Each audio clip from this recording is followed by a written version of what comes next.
सुमन गिल ने की विराट कोहली के रिकॉर्ड की बराबरी। तो आखिर सुमन गिल ने ऐसा क्या कर दिया है जिसके कारण वो भारत के दूसरे कप्तान बन गए हैं? क्या आपको पता है? नहीं। अरे तो हम बताएंगे, लेकिन उससे पहले हमारे चैनल को सब्सक्राइब और वीडियो को लाइक शेयर भी कर दो यार। दोस्तों जैसा कि आपको पता है, इस समय भारतीय जो पुरुष टीम है वो ऑस्ट्रेलिया के दौरे पर गई हुई है। यानी हमारी पुरुष टीम ऑस्ट्रेलिया के दौरे पर है और वहाँ पर 3 ओडीआई मैचेस और 5 T20 मैचेस खेलने के लिए गई हुई है। यहाँ पर भारतीय टीम जो है अपना पहला ही ओडीआई मैच ऑस्ट्रेलिया के सामने पर्थ में खेलती है 19 अक्टूबर को, और वहाँ पर भारतीय टीम को हार का सामना करना पड़ता है। डकवर्थ लुईस नियम के आधार पर भारतीय टीम 7 विकेट से ऑस्ट्रेलिया के हाथों हार जाती है। लेकिन इसी के साथ सुमन गिल जो है वो भारत के दूसरे कैप्टन बन गए हैं जिन्होंने तीनों फॉर्मेट में एज ए कैप्टन अपना पहला ही मैच हारा हो, क्योंकि इससे पहले यह रिकॉर्ड विराट कोहली के नाम था। ये रिकॉर्ड अच्छा नहीं है, लेकिन यहाँ पर सुमन गिल के नाम ये रिकॉर्ड दर्ज हो गया है और वो भारत के दूसरे हैं और दुनिया के 9वें कैप्टन हैं। और अगर हम बात करें विराट कोहली की, तो विराट कोहली ने पहला जो ओडीआई मैच था एज ए कैप्टन वो 2013 में एज ए कैप्टनसी करते हुए श्रीलंका के खिलाफ किंगस्टन में हारा था 2013 में। और फिर उसके बाद जो पहला टेस्ट था वो एडिलेड में हारा था ऑस्ट्रेलिया के खिलाफ 2014 में। और फिर उसके बाद 2017 में T20 जो मैच था एज ए कैप्टन पहला डेब्यू मैच था वो इंग्लैंड से हारा था कानपुर में। तो विराट कोहली जो है अपने पहले ही डेब्यू मैच में एज ए कैप्टन तीनों फॉर्मेट के पहले मैच हार चुके हैं। और फिर उसके बाद सुमन गिल भी जो है उनकी लिस्ट में आ चुके हैं। सुमन गिल ने जो पहला जो एज ए कैप्टन मैच हारा था वो T20 का था, जब वो T20 मैच खेलने के लिए भारतीय टीम जो है वो जिम्बाब्वे के दौरे पर गई थी, जहां पर 5 T20 मैचों की सीरीज खेली जानी थी। लेकिन वहां पर भारतीय टीम ने सीरीज जो है 4-1 से जीती थी। और फिर उसके बाद एज ए कैप्टन पहला जो टेस्ट मैच था वो इंग्लैंड से हारा था। इंग्लैंड से जो है हम हारे थे 2025 में हारे थे, लीड्स में हारे थे। तो लीड्स में हम इंग्लैंड से हारे। और फिर उसके बाद हमारी टीम जो है ऑस्ट्रेलिया से भी जो है हार गई है एज ए कैप्टन सुमन गिल की अगुवाई में। अपना पहला ही मैच एज ए कैप्टन सुमन गिल खेल रहे थे ओडीआई का। तो यहाँ पर सुमन गिल के नाम ये रिकॉर्ड दर्ज हो गया है। तो सुमन गिल जो है वो भारत के दूसरे कैप्टन हैं जिन्होंने तीनों फॉर्मेट में अपना पहला ही मैच एज ए कैप्टन हारा हो।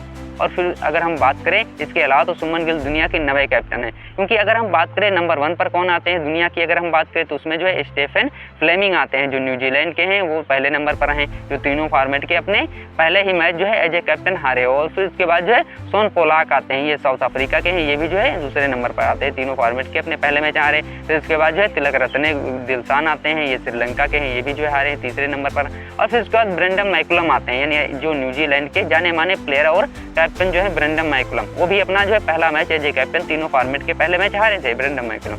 और फिर उसके बाद आते हैं हैमिल्टन आते हैं, ये जिम्बाब्वे के हैं, ये भी जो है तीनों मैच अपने एज ए कैप्टन हारे थे।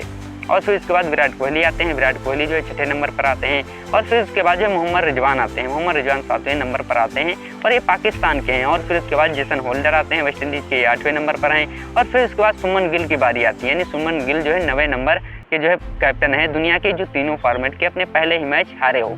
सुमन गिल के नाम ये रिकॉर्ड दर्ज हो गया है। और वहीं पर सुमन गिल के नाम जो है कुछ प्लस पॉइंट भी है, क्योंकि सुमन गिल जब जो है अपना पहला मैच एज ए कैप्टन हारे हैं, तब भारतीय टीम जो सीरीज नहीं आ रही है, क्योंकि हमने जिम्बाब्वे के खिलाफ पहला मैच जो T20 का था एज ए कैप्टन सुमन गिल की कैप्टनसी में वो हारे थे। और फिर उसके बाद हमने सीरीज 4-1 से जीती थी।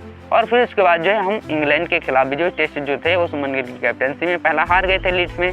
और फिर उसके बाद जो है हमने 2-2 से टेस्ट सीरीज बराबर कर दी थी। लेकिन अब ऑस्ट्रेलिया के खिलाफ यहाँ पर जो है भारतीय टीम के लिए जो ये बहुत बड़ा चैलेंज है कि क्या यहाँ पर जो भारतीय टीम जो है इस सीरीज को बराबर कर पाती है या जीत पाती है, ये देखने वाली बात होगी।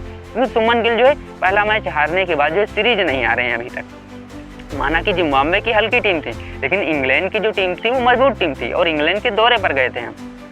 तो यहाँ पर ये भारतीय टीम के लिए बहुत बड़ा प्लस पॉइंट है। और वहीं पर अगर हम बात करें इसके अलावा, तो इसके अलावा जो भारतीय टीम जो है वो 8 मैचेस जीत करके लगातार 9वां मैच हारी। यानी पिछले जो हम 9 ओडीआई मैचों को उठाकर देखें तो उसमें सिर्फ एक ही ओडीआई मैच भारतीय टीम हारी है। चैंपियन ट्रॉफी से लेकर के अब तक हमने इंग्लैंड को भी पेला था और फिर उसके बाद हमने चैंपियन ट्रॉफी में भी कोई जो है ओडीआई मैच नहीं हारा था। तो इंग्लैंड को हमने घर पे ओडीआई सीरीज में व्हाइट वॉश किया था, 3-0 से जीती थी। और फिर उसके बाद जो है हम जो चैंपियन ट्रॉफी थी उसमें भी जो है हम बिना कोई मैच हारे चैंपियन ट्रॉफी जीते थे।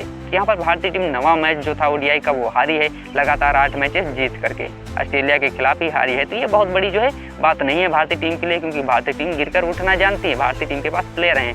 और वहीं पर ऐसा पहली बार हुआ है जब भारत के जो है टॉप 3 बल्लेबाज फ्लॉप रहे हो। क्योंकि अगर हम बात करें इससे पहले, तो इससे पहले 2019 के ओडीआई वर्ल्ड कप में न्यूजीलैंड के खिलाफ भारत के टॉप 3 जो बल्लेबाज थे वो फ्लॉप रहे थे।